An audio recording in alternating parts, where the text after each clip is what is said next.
Hello, and welcome to Lake, a news show about Bellevue. I'm Lieutenant Richard Burke with Bellevue Fire. For the May show, we feature construction progress at the Bellevue Youth Theatre, a new center for Bellevue youth and teens, and testing the waters for firefighters.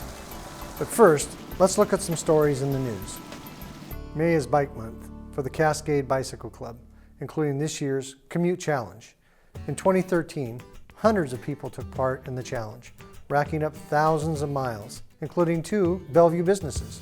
Expedia took 3rd place in 2013 for the most new riders in an organization with 108, and Greg's Bellevue Cycle rolled to a 3rd place in the category of most miles per rider on an average with 663. For more information about the Commute Challenge, go to cascade.org.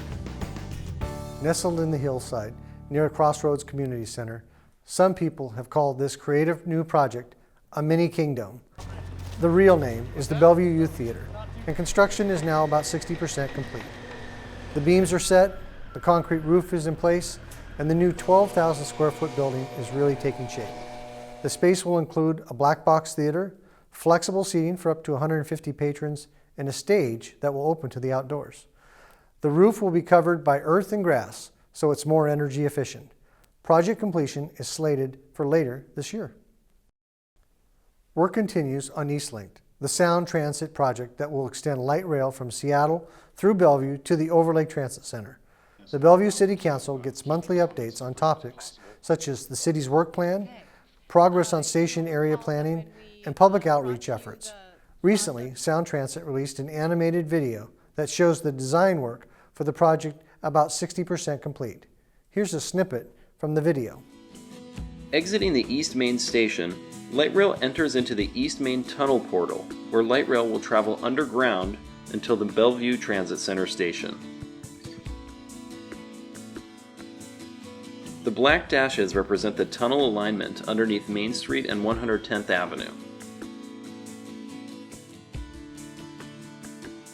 As we turn east into the station in downtown Bellevue, we show the view from the Bus Transit Center toward the light rail station. Adjacent to City Hall, a potential building has been ghosted in to reflect future development possibilities. Crossing over I-405, we come into the hospital station, located just north of Northeast 8th Street. Riders can enter the station at a south entrance from Northeast 8th Street or a north entrance connecting to 116th Avenue Northeast.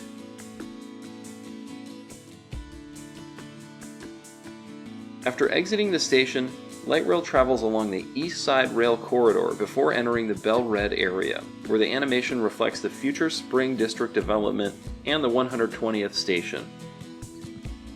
Sound Transit is working with the site developer to negotiate a public-private partnership for designing and building this below-grade station.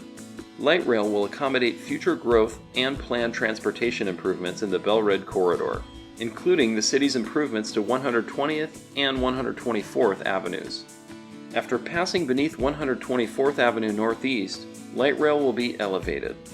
As we approach 130th Avenue Northeast, the guideway returns to street level and enters the 130th Street Station and Park and Ride, located between 130th and 132nd Avenues at Northeast 16th Street.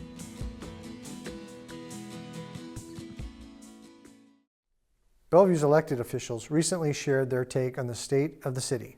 Here are some of the highlights from the Bellevue Downtown Association Breakfast on April 22nd.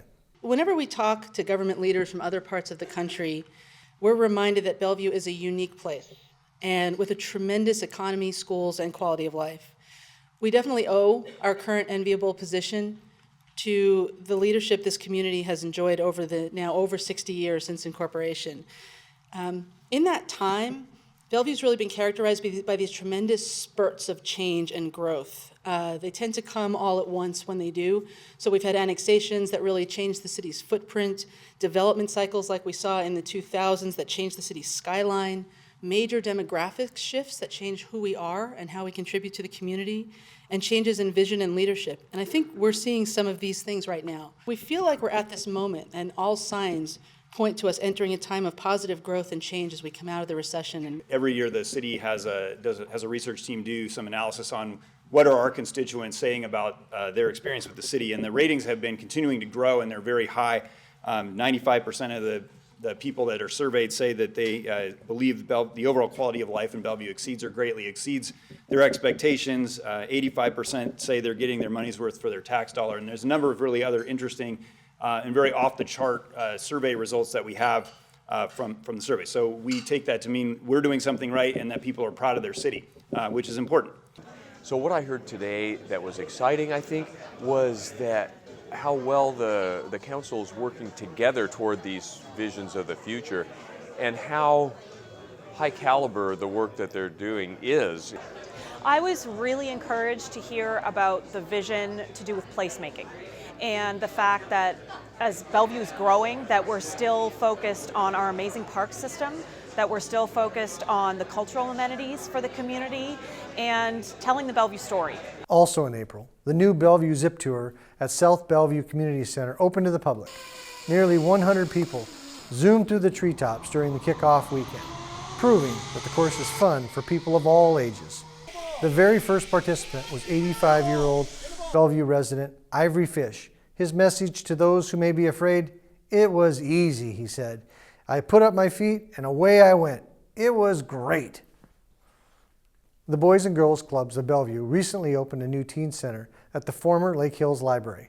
The center provides homework assistance and many fun programs, including a new music studio. Here's the story.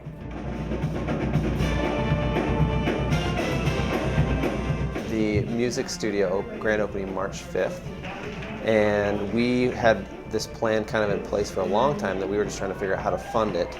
And luckily, MLS, soccer, and the Sounders came forward with some money that we were able to get all the equipment that we needed. I think it's important for all of us to reach out. We're blessed to be a part of the Sounders, and for us to, reach out for you guys, whatever you guys. There's a couple of advantages to using this space that kids wouldn't have on another daily basis. One is that they can come in here and practice for free anytime they want to. And two, we have a very minimal cost to actually produce and record their band. I think the music program is popular because there isn't really something like it on the east side. My band played here when I was in college and high school, and really seeing how it can develop community, especially through the music side of the program, and being able to kind of give back to that community by providing these programs to kids that, quite frankly, probably wouldn't have that chance otherwise.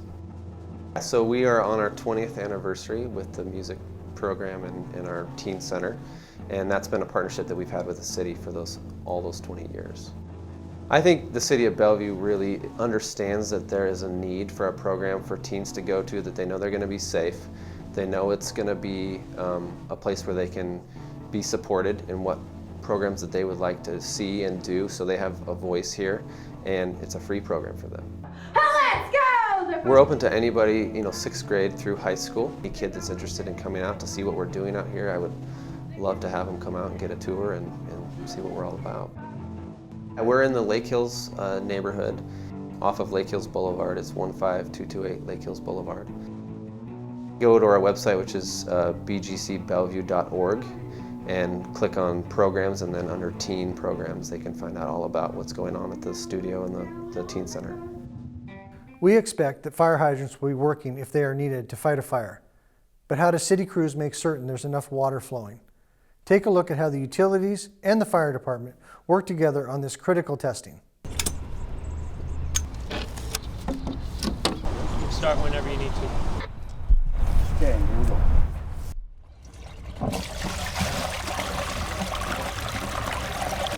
What we did today was a fire hydrant flow test. We do these for multiple reasons.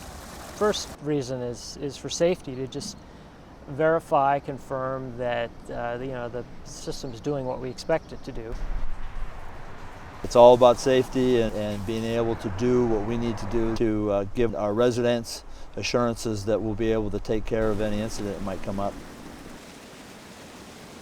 We need to have confidence that when the fire department comes out and they hook up to a hydrant, that they're going to get the flow that they expect to get, and that they'll be able to do their jobs. We need to give them the tool that they need to save lives and property.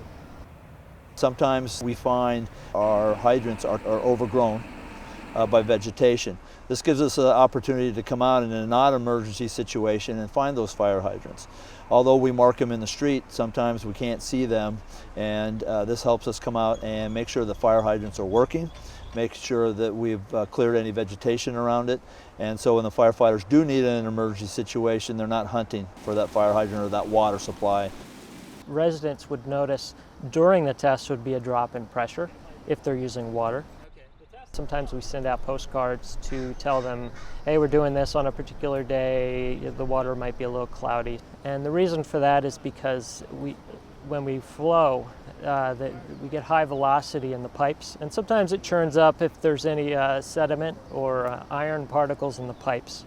So it gets a little bit cloudy, and then for that reason, after the test, we flush the lines for maybe half an hour or an hour until it clears up again. For our fire, our engine companies, if they should ever need an emergency, to have the water available for them to help fight the fire and extinguish the fire. Another thing that it has ramifications for is for insurance rates.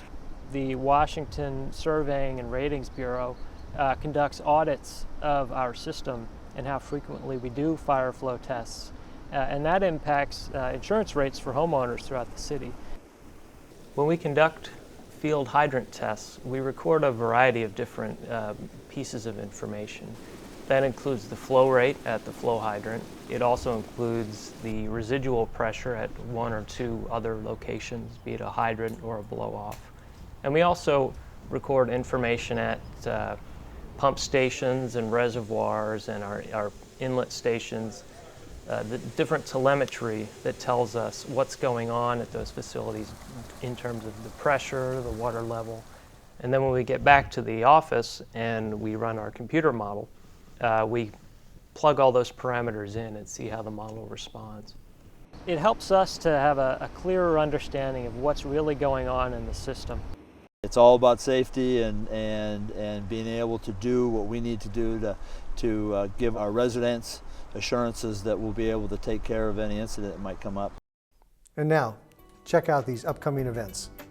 This month, we're featuring some great spring events at the Bellevue Botanical Garden. First, enjoy 2 great plant sales. On May 3rd, 9 a.m. to 1 p.m., come to a plant sale hosted by the East Side Fuchsia Society. And May 17th and 18th, 10 a.m. to 5 p.m., enjoy the Rhododendron Show and Plant Sale. Both of these events will be held at the Wilburton Instructional Service Center, a half block east of the Bellevue Botanical Garden. For event details, visit bellevuebotanical.org or call 425-452-2750. On Sunday, May 11th, from 1 to 5 p.m., spend a fun day with Mom at the Mother's Day Social. The event will feature light refreshments, music, and beautiful scenery at the Bellevue Botanical Garden at the Shorts Visitor Center. Admission is free, and for more information, visit bellevuebotanical.org or call 425-451-3755. And mark your calendars for the grand opening of the new Bellevue Botanical Garden Visitor Center. This new 8,500 square foot visitor center will include an outdoor covered orientation space, gift shop, offices, and meeting space. The big event will be held Saturday, June 14th from 10 a.m. to 4 p.m. And for more information, visit bellevuebotanical.org or call 425-452-2750. Well, that's our show for the month of May. For more information about these featured segments, visit us online at bellevuewa.gov. I'm Lieutenant Richard Burke with Bellevue Fire. Thanks for watching this edition of Lake to Lake.